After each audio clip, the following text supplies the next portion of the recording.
میری نالج میں اس قسم کی کوئی جانکاری نہیں تھی۔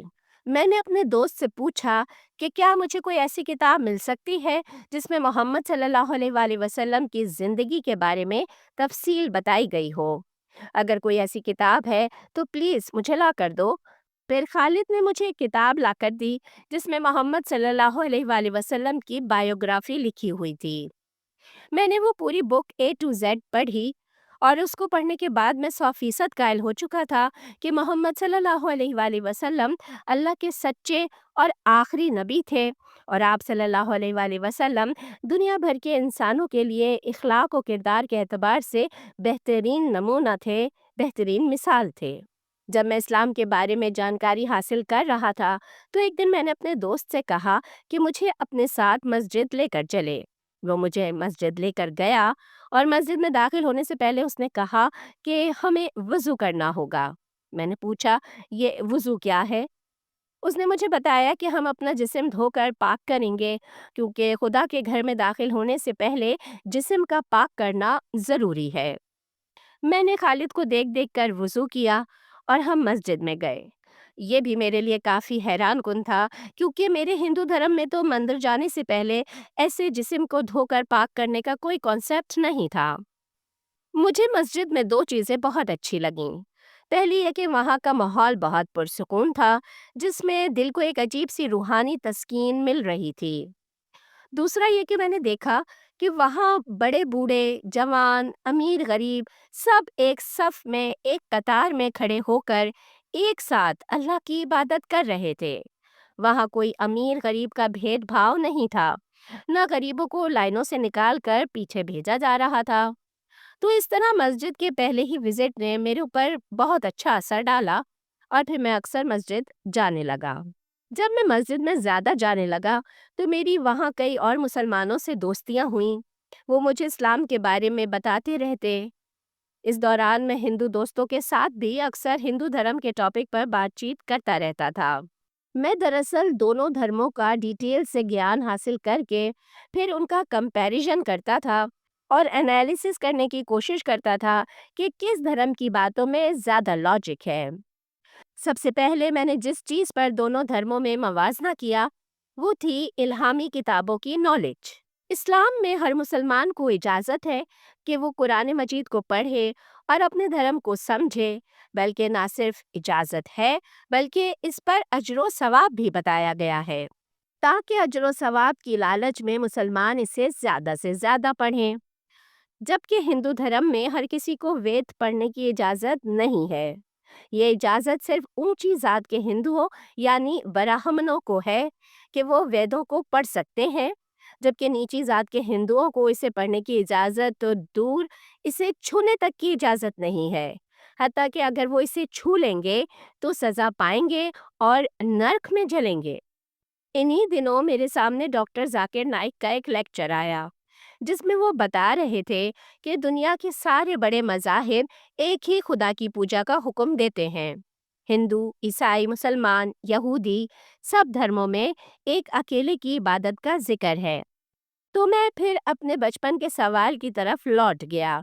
پھر وہی سوال میرے دل میں سر اٹھانے لگا کہ وہ ایک اکیلا کون ہے؟ یہ وہ وقت تھا جب میں اپنے ارد گرد موجود تینوں بڑے دھرموں کو اسٹڈی کر رہا تھا۔ میں مندر بھی جاتا تھا، میں سنڈے والے دن چرچ بھی جاتا تھا اور مسجد میں بھی جاتا تھا۔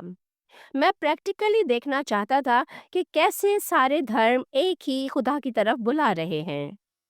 ایک دن مجھے ایک مسلمان دوست نے، جس کا نام فضل تھا، اس نے مجھے ہندی ترجمے والا قرآن مجید دیا۔ میں نے جب قرآن کو پڑھنا شروع کیا تو ایک ایک کر کے آہستہ آہستہ مجھے اپنے سارے سوالوں کے جواب ملتے چلے گئے۔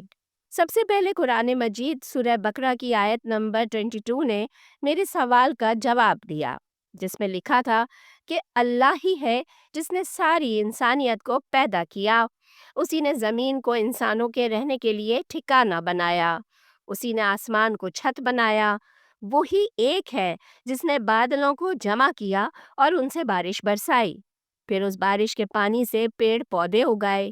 یہ خدائے بزرگ و برتر ہی ہے جو سب کچھ کرنے پر قادر ہے۔ اس آیت نے میرے پہلے سوال کا جواب دیا اور مجھے پتہ چلا کہ اوکے، تو وہ اللہ ہے جس نے مجھے اور ساری کائنات کو پیدا کیا ہے۔ پھر قرآن ہی سے مجھے دوسرے سوال کا جواب ملا۔ قرآن مجید چیپٹر نمبر 49 آیت نمبر 13، اے انسانوں، ہم نے تمہیں ایک مرد اور ایک عورت یعنی آدم اور حوا سے پیدا کیا اور اس مقصد سے تمہیں مختلف قبیلوں میں بانٹ دیا تاکہ تم آپس میں ایک دوسرے سے تعارف حاصل کر سکو۔ بے شک اللہ کے لیے تم میں سب سے اچھا وہی ہے جو زیادہ پرہیزگار یعنی اللہ سے ڈرنے والا ہے۔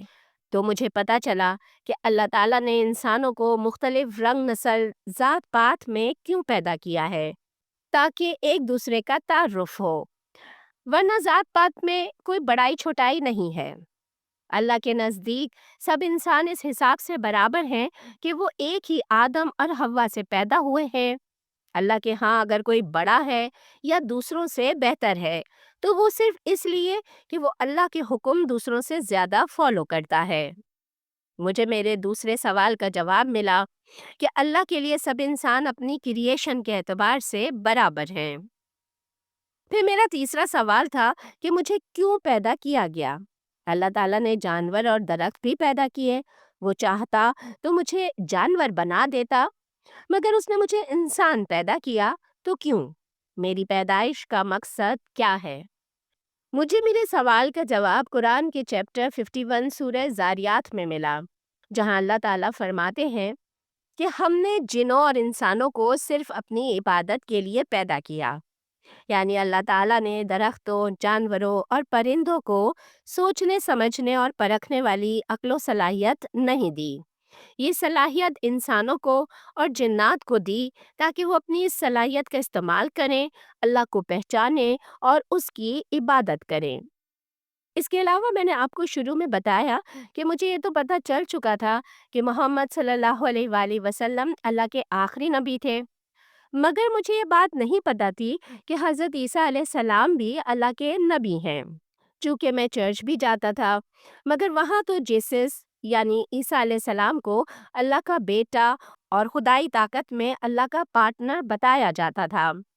مسلمانوں سے میں نے کبھی عیسیٰ علیہ السلام کے بارے میں سوال ہی نہیں پوچھا تھا، تو اس لیے مجھے پتہ ہی نہیں تھا کہ وہ بھی اللہ کے نبی ہی تھے۔ مگر جب میں نے قرآن مجید کی سورہ انبیاء پڑھی تو مجھے پتہ چلا کہ اللہ تعالیٰ نے ہر قوم، ہر قبیلے کے لیے مختلف انبیاء بھیجے، اور ہر نبی کا ایک ہی پیغام تھا کہ وہ لوگوں کو ایک اللہ کی عبادت کی طرف بلاتے تھے۔ حضرت آدم علیہ السلام سے لے کر نوح، ابراہیم، اسماعیل، اسحاق، داؤد، یعقوب، یوسف، موسیٰ اور عیسیٰ علیہ السلام سارے کے سارے اسی سلسلے کی کڑی تھے، اور سب کا مقصد تھا کہ لوگوں کو شرک سے نکالنا تاکہ لوگ کسی بت، کسی جن، کسی انسان، کسی درخت، سورج، چاند، ستارے کو اللہ کا شریک نہ کریں۔ یہاں تک آتے آتے میرے دماغ میں پکچر کافی واضح ہو چکی تھی۔ مجھے سمجھ آ گئی تھی کہ اللہ، ایشور یا گاڈ کون ہے، کائنات کس نے بنائی ہے، مجھے کس نے پیدا کیا اور کیوں پیدا کیا، انبیاء کیا ہیں، محمد صلی اللہ علیہ وآلہ وسلم کون ہیں۔ اس طرح آپ کہہ لیجئے کہ میں کافی حد تک اسلام کو سمجھ چکا تھا، یہاں تک کہ میں قرآن پڑھتے پڑھتے سورہ اخلاص تک پہنچا اور مجھ پر ہر چیز واضح ہو گئی۔ یقیناً آپ سب سمجھ گئے ہوں گے کہ سورہ اخلاص میں اللہ تعالیٰ نے کس طرح اپنا تعارف کروایا ہے اور کیسے خود کو باقی تمام خدائی طاقت کا دعویٰ کرنے والوں سے جدا اور منفرد بتایا ہے۔ بس وہ آخری اور حتمی سورت تھی جس کو پڑھنے کے بعد میں نے اپنے مسلمان دوست سے رابطہ کیا اور اس سے پوچھا کہ اسلام کیسے قبول کرتے ہیں۔ اس نے کہا کہ یہ کوئی مشکل کام نہیں ہے، تمہیں صرف اس بات کو قبول کرنا ہے کہ اللہ ایک ہے، اس کے سوا کوئی عبادت کے لائق نہیں، اور محمد صلی اللہ علیہ وآلہ وسلم اللہ کے آخری اور سچے نبی ہیں۔ بس جب تم دل سے اس کا اقرار اور زبان سے اس کا اظہار کر لو گے تو تم مسلمان ہو جاؤ گے۔ پھر میں نے کچھ اور لوگوں سے معلومات حاصل کرنے میں چند دن مزید لیے، اور آخرکار ایک دن میں نے کلمہ شہادت پڑھ کر اسلام قبول کر لیا۔ یہ وہ مکمل کہانی ہے کہ میں نے کیسے اسلام قبول کیا۔ مگر کہانی یہاں ختم نہیں ہوتی۔ اسلام قبول کرنے کے بعد میں نے بہت ساری مشکلات اور پریشانیاں دیکھیں۔ مجھے میرے ماتا پتا اور دوسرے بہت سارے لوگوں کی طرف سے بہت ساری مخالفت برداشت کرنی پڑی۔ شروع میں تو میں نے اس بات کو فیملی اور پیرنٹس سے چھپائے رکھا اور کوشش کی کہ ان کو میرے اسلام قبول کرنے کا پتہ نہ چلے، اور 2 مہینے میں اسے چھپانے میں کامیاب بھی رہا۔ مگر 2 مہینے بعد رمضان آ گیا، اور میں چونکہ روزے رکھ رہا تھا، تو 16ویں روزے والے دن میرے پیرنٹس کو پتہ چل گیا کہ میں نے اسلام قبول کر لیا ہے۔ پہلے تو انہوں نے مجھے مارا، اور ٹھیک ٹھاک مارنے کوٹنے کے بعد انہوں نے اسی رات کہا کہ تم گھر سے نکل جاؤ۔ اس وقت میری عمر صرف 17 سال تھی، اور میں 17 سال کی عمر میں رات کو گھر سے نکال دیا گیا۔ میں گھر سے نکل کر آندھرا پردیش کے قریب ہی ایک اور چھوٹے سے گاؤں میں ایک دوست کے پاس چلا گیا۔ وہاں میں 2 دن تک رہا۔ 2 دن بعد فون پر اپنی ماں سے میری بات ہوئی، اور ماں نے کہا کہ تم گھر واپس آ جاؤ، کوئی اب تمہیں کچھ نہیں کہے گا، تم اپنی زندگی آزادی سے گزارو گے، جس چاہے دھرم کو فالو کرو، مگر گھر آ جاؤ۔ میں نے اپنی ماں پر بھروسہ کیا اور گھر واپس چلا گیا، مگر میرا اصل امتحان تو اب شروع ہوا تھا۔ اس کے بعد میں 6 مہینے تک گھر میں رہا، اور یہ 6 مہینے میری زندگی کے مشکل ترین مہینے تھے۔ اس دوران مجھے مارا گیا، مجھے فزیکل ٹارچر کے ساتھ ساتھ مینٹل ٹارچر بھی دیا گیا۔ کبھی میرا کھانا بند کر دیا جاتا، اور کبھی مجھے کئی دن کمرے میں بند رکھا جاتا۔ مار کھا کھا کر میرا جسم زخمی ہو جاتا، مگر میری مرہم پٹی نہیں کروائی جاتی تھی۔ مگر اس دوران بھی میں انہیں اسلام کی طرف دعوت دینا بھی نہیں چھوڑتا تھا۔ میں انہیں مسلسل دعوت دیتا رہا کہ مورتی پوجا چھوڑ کر ایک اللہ کی طرف آ جاؤ، مگر انہوں نے مجھے پاگل قرار دے دیا، اور ایک دن وہ مجھے پاگلوں کے ڈاکٹر کے پاس لے گئے۔ مجھے فی الحال اس ہسپتال کا نام یاد نہیں آ رہا۔ وہ پاگلوں کا ہسپتال یہاں قریب ہی ہے، پالک میں۔ مجھے وہاں لے جایا گیا۔ وہاں ڈاکٹر نے مجھ سے علیحدگی میں بات چیت کی۔ اس نے پوچھا کہ اصل مسئلہ کیا ہے۔ میں نے ڈاکٹر کو بتایا کہ میں پاگل نہیں ہوں، میں نے صرف ہندو دھرم چھوڑ کر اسلام قبول کر لیا ہے، اور بہت سارے خداؤں کو چھوڑ کر ایک اللہ کی عبادت شروع کر دی ہے۔ پھر میں نے ڈاکٹر سے پوچھا کہ تمہارا خدا کے بارے میں کیا عقیدہ ہے۔ میں نے ڈاکٹر کو قرآن کی چند آیات بتائیں، اور اسے قرآن سے واضح کیا کہ خدا کون ہے۔ ڈاکٹر نے پہلے تو مجھے سمجھانے کی کوشش کی، مگر پھر وہ میری باتوں سے لاجواب ہو گیا، اور اس کے پاس سوائے خاموشی کے کچھ نہیں تھا۔ وہ کمرے سے باہر نکلا، اور اس نے میرے پیرنٹس کو کہا کہ اس کی دماغی حالت واقعی کافی خراب ہے، آپ کے بیٹے کو فوری علاج کی ضرورت ہے۔ میں شدید حیران تھا کہ ایک پڑھا لکھا شخص بھی جانتے بوجھتے ہوئے بھی اپنے پیشے سے غداری کر رہا تھا، اور میرے پیرنٹس سے جھوٹ بول رہا تھا۔ پہلے تو میں ڈر گیا کہ پتہ نہیں اب مجھے یہاں پاگلوں کے ہسپتال میں بھرتی کر لیں گے، یا مجھے بجلی کے جھٹکوں کی تکلیف برداشت کرنی پڑے گی۔ مگر میرے اللہ نے مجھے بچایا، اور ڈاکٹر نے کچھ دوائی دے کر ہمیں گھر بھیج دیا، اور 2 ہفتے بعد دوبارہ آنے کا کہا۔ پھر 1 مہینے بعد میرے ماں باپ مجھے کسی کالا جادو کرنے والے، کسی تنتر منتر کرنے والے کے پاس لے گئے۔ وہ وہاں کیرلا کا بہت مشہور جادوگر تھا، اور اس کے پاس کافی رش رہتا تھا۔ مجھے وہاں لے جایا گیا۔ میں نے وہاں بھی اس جادوگر کو اسلام کی دعوت دی، مگر وہ جھوٹا پکھنڈی تھا، اسے سچ بات کہاں پسند آتی۔ نتیجہ یہ کہ میرے ماں باپ وہاں سے بھی نراش ہو کر مجھے واپس لے آئے۔ ایسے ہی میرے 6 مہینے گزرے۔ پھر ایک دن میرے اللہ نے میری آزادی کا فیصلہ کیا۔ میرے پیرنٹس اور میرے بھائی نے بند کمرے کے اندر بیٹھ کر میٹنگ کی، اور فیصلہ کیا کہ مجھے ہمیشہ ہمیشہ کے لیے گھر سے نکال دیا جائے۔ ان کے خیال میں ان کے لیے رشتہ داروں میں اور علاقے میں بدنامی کا باعث بن رہا تھا، اور وہ میری وجہ سے معاشرے میں مزید ذلت برداشت نہیں کر سکتے تھے۔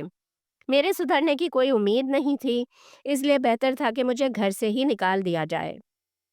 میری ماں میرے کمرے میں آئی، اور اس نے مجھ سے فائنلی کہا کہ اگر تم ہمارے ساتھ اس گھر میں رہنا چاہتے ہو تو تمہیں ہمارے دھرم کو فالو کرنا ہوگا۔ تم ہمارے ساتھ مندر جاؤ گے، ہمارے ساتھ مورتی پوجا کرو گے اور کسی دوسرے دھرم کو فالو نہیں کرو گے، ورنہ دوسرا آپشن یہ ہے کہ تم یہاں سے چلے جاؤ، ہماری زندگیوں سے ہمیشہ ہمیشہ کے لیے نکل جاؤ۔ اس وقت میری عمر 18 سال ہو چکی تھی۔ میں نے ایک دن کی مہلت مانگی اور کہا کہ کل آپ کو جواب دوں گا۔ میں نے فیصلہ کیا کہ میں اللہ کو نہیں چھوڑ سکتا اور اللہ کے لیے سب کو چھوڑ سکتا ہوں۔ قرآن بھی کہتا ہے اللہ کی نافرمانی کا حکم ملے تو ایسے کسی حکم کو فالو کرنا ضروری نہیں ہے۔ جب اللہ کے مقابلے میں کوئی بھی چیز آ جائے تو ہمیشہ اللہ ہی مقدم رہیں گے۔